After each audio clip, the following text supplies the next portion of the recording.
blueberry, ha ha ha, blueberry. गांव के किनारे एक छोटा सा घर था जहां रामू अपनी पत्नी लक्ष्मी और दो बच्चे निम्मी और छोटू के साथ रहता था। रामू पेशे से सब्जी बेचने वाला था।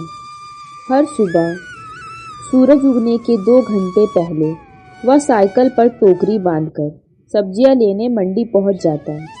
रामू की सबसे बड़ी पूंजी उसकी ईमानदारी और मेहनत थी, पर किस्मत कभी उसके साथ ज़्यादा मेहरबान नहीं रही। बारिश हो या धूप, आंधी हो या गर्मी, रामू हर हाल में अपनी साइकिल चलाता।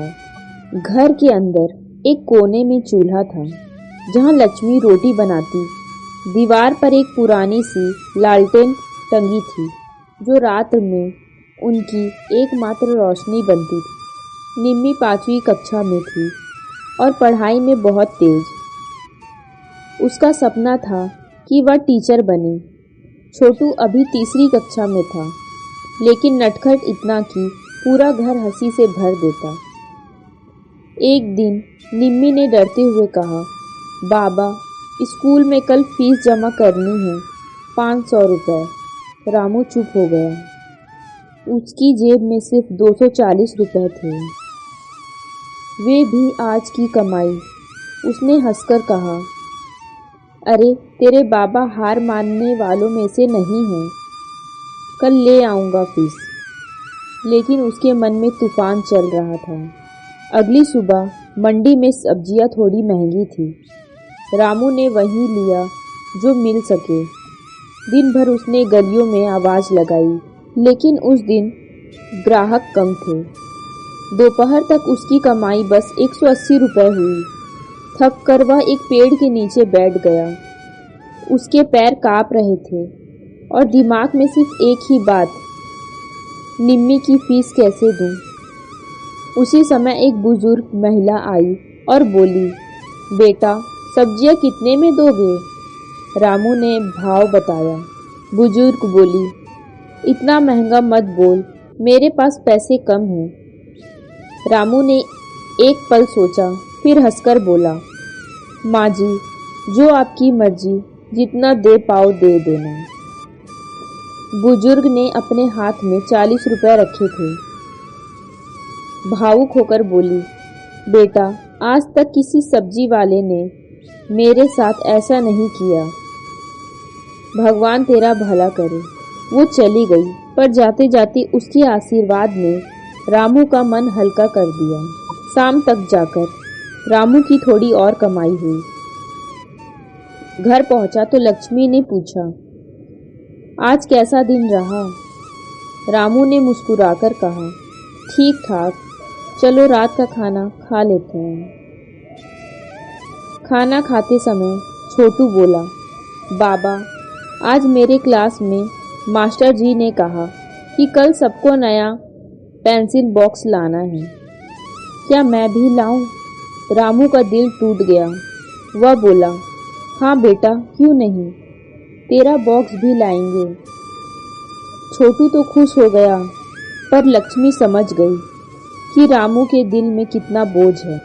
सब सो गए, पर रामू की आंखों में नींद नहीं थी। उसकी आंखों में आंसू आ गए। वह खुद से बोला, हे भगवान, बस इतना साथ दे दे कि मेरे बच्चे पढ़ लिख जाएं।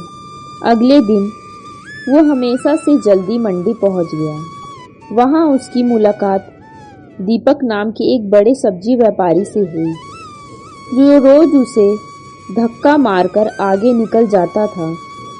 लेकिन आज दीपक ने आवाज़ दी, रामू भाई, ज़रा इधर आना। रामू डरते डरते पास पहुंचा।